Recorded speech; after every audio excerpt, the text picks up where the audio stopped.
नमस्कार दोस्तों, यदि आप भी आसमान की सैर करना पसंद करते हैं, साथ ही दूसरे देशों में घूमने के शौकीन हैं, तो आप पायलट बनकर यह सपना पूरा कर सकते हैं। क्योंकि पायलट की जॉब में जॉब सिक्योरिटी तो है ही, साथ ही अच्छी खासी सैलरी भी दी जाती है। तो इस वीडियो में हम पायलट के बारे में पूरी इन्फॉर्मेशन देने वाले हैं, ताकि आपको किसी भी तरह की कन्फ्यूजन ना रहे। सबसे पहले हम जानेंगे डीजीसी यानी directorate general of civil aviation द्वारा लिया जाने वाला क्लास 2 और क्लास 1 का मेडिकल सर्टिफिकेट, ताकि इससे आपको पता चल जाए कि आप पायलट बनने के लिए फिट हैं या नहीं। इसके बाद हम जानेंगे कि पायलट बनने के लिए क्या क्या एलिजिबिलिटी होनी चाहिए। उसके बाद पायलट के टाइप और पायलट कैसे बने, इसको हम प्लेन उड़ाने तक के सफ़र के बारे में जानेंगे। इसके बाद पायलट के लाइसेंस कौन कौन से होते हैं, और वीडियो के लास्ट में हम पायलट की सैलरी के बारे में देखेंगे कि शुरुआत और अनुभव के बाद क्या सैलरी होती है। तो चलिए वीडियो की शुरुआत करते हैं। फ्रेंड्स, जो भी व्यक्ति पायलट बनना चाहता है उसको सबसे पहले डीजीसी द्वारा अप्रूव क्लास 2 का मेडिकल करवाना होता है।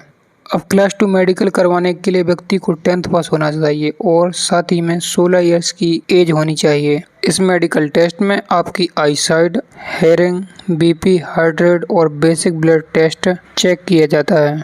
यदि रिपोर्ट नॉर्मल आती है तब आप क्लास 1 मेडिकल के लिए जा सकते हैं। क्लास 2 से क्लास 1 मेडिकल करवाने के लिए कुछ टाइम भी लगता है। डीजीसी जब आपको क्लास 2 का असेसमेंट दे देता है तब आप क्लास 1 का मेडिकल करवा सकते हैं। इसमें आपकी डिटेल जांच की जाती है, जैसे आई साइट, विजन 6/6 होना चाहिए, detail hearing test, heart function, blood pressure check, neurological health assessment और physically health checkup. Class 1 medical test की वैलिडिटी 2 ईयर्स की रहती है और क्लास 2 मेडिकल की वैलिडिटी 1 ईयर की होती है। चलिए अब एलिजिबिलिटी क्राइटेरिया को जान लेते हैं। व्यक्ति को 12वीं पास साइंस सब्जेक्ट से होना चाहिए और इसके साथ ही कम से कम 50% अंक होने चाहिए। यदि आपने 12th पास साइंस से नहीं किया है तब आप NIOS यानी national institute of open schooling से यह सब्जेक्ट पूरा करके अपना सपना पूरा कर सकते हैं। और एज की बात करें तो व्यक्ति को कम से कम 17 वर्ष का होना चाहिए।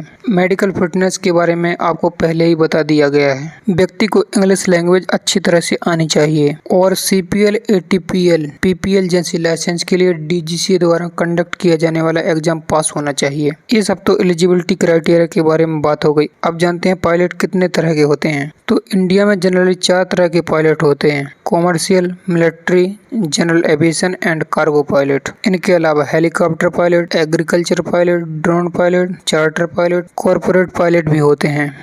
आइए अब जानते हैं पायलट बनना कैसे है। तो सबसे पहले 12वीं कक्षा साइंस से पास करना है।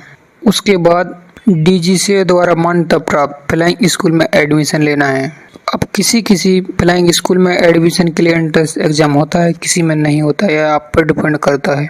यदि आपके पास पैसा नहीं है तो आप गवर्नमेंट फ्लाइंग ट्रेनिंग स्कूल में एंट्रेंस एग्जाम देकर जा सकते हैं। जैसे ही फ्लाइंग स्कूल में एडमिशन मिल जाता है, ट्रेनिंग शुरू करना है और फ्लाइंग आवर कंप्लीट करना है, जिससे कि आपको SPL यानी स्टूडेंट पायलट लाइसेंस मिल जाए। इस पायलट लाइसेंस को आप गेटवे की तरह समझ सकते हैं। CPL जैसे लाइसेंस प्राप्त करने के लिए आपको 200 घंटे की फ्लाइंग ट्रेनिंग और ग्राउंड ट्रेनिंग बहुत जरूरी होती है।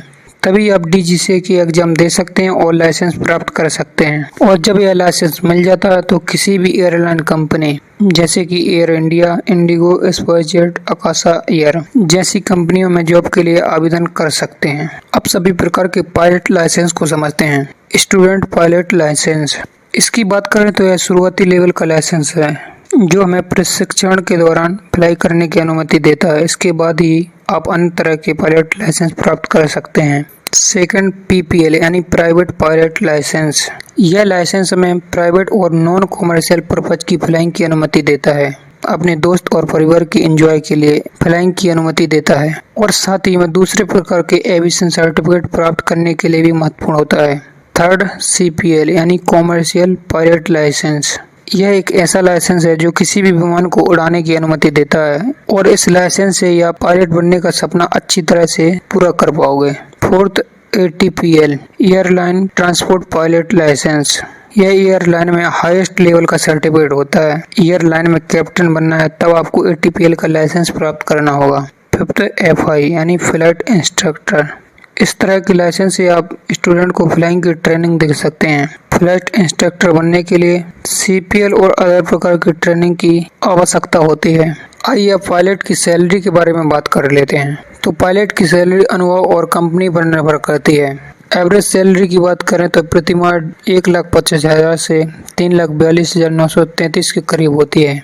शुरुआती या नए पायलट की सैलरी प्रति माह 56,100 से 1,10,700 के करीब होती है। अनुभव के बाद यह सैलरी 61,300 से 1,20,000 के करीब पहुंच जाती है। उसके बाद सैलरी प्रति माह 7 लाख से 9,50,000 तक हो सकती है।